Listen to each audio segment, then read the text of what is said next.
Subscribe करें हमारे YouTube channel साधना gold को और पाएं वीडियोस सबसे पहले। बेल आइकन दबाना ना भूलें। भगवान ने गजेंद्र और ग्राह का उद्धार किया।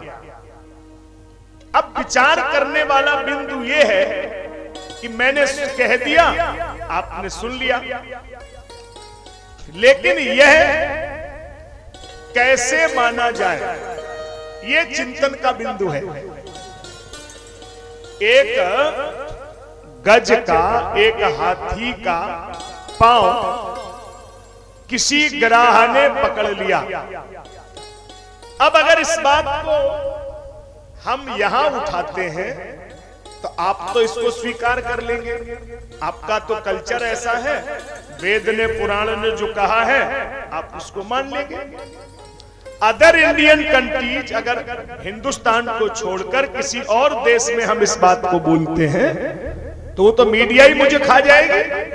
वो बोलेगी कि इम्पॉसिबल, पॉसिबल ही नहीं है। एक हाथी के पैर को एक मगर ने पकड़ लिया, बात ही समझ में नहीं आती है। तो इसमें जो लिखा गया है ये कोई कपोल कल्पित भाषा होगी क्या? नहीं नहीं, इसी के लिए आपने हमें बुलाया है, तो हम उस पर बहस करेंगे, आपके सामने उसका उत्तर निकालेंगे कि क्या गज के पैर को कोई ग्राह पकड़ सकता है, क्या ऐसा संभव है? चिंतन करिए, हम आपको उत्तर देते हैं। सुनिए, गज संस्कृत व्याकरण की भाषा में गच्छतीति असौ गजा, ग्रहणातीति इति ग्राह, एको लोभो महान ग्राह।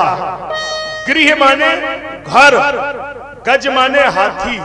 संसार के सरोवर में जीव रूपी गजेंद्र का पांव इस घर रूपी ग्राह ने पकड़ लिया है, और इतनी मजबूती से पकड़ा है कि बहुत कोशिश करने पर भी वो छोड़ता नहीं है।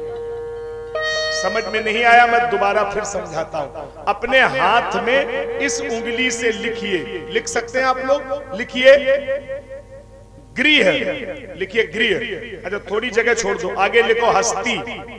गृह माने ग्राह, हस्ती माने हाथी। अच्छा दोनों अलग अलग लिखा रहने दो, कोई झंझट नहीं होगा। अच्छा दोनों को मिला दो, क्या बना?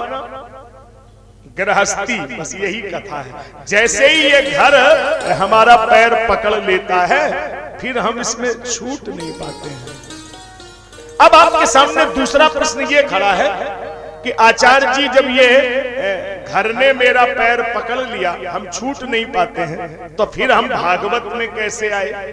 अब ये भी मुझे मालूम है आप भागवत में कैसे आए। किसान ने जानवर को खेत पर ले गया, उसे जानवर भी चराना है, खेत भी काटना है, तो किसान ने एक काम किया, लंबी रस्सी ले ली, जानवर के पांव में बांध दी और बीच मेड़ पर एक खूंटी गाड़ दी। तो जानवर को ये तो अधिकार है कि वो कहीं भी राउंड लगाता रहे, लेकिन रहे खूंटी पे ही। इसी तरह आप लोग भागवत में आए हैं, है नहीं? वो लंबी रस्सी है ना, तो चले कहीं भी जाओ लेकिन रहना वही है। जड़ चेतन ग्रंथ पर गई, जदपि मृषा छूटत कठिनाई। है तो झूठ, लेकिन बड़ी कठिनाई में छूटती है। छूटी न राम कृपा बिनु, तदपि कहाऊं पद रूप। बिना भगवत कृपा के छूट जाएगी, ये संभव नहीं होगा।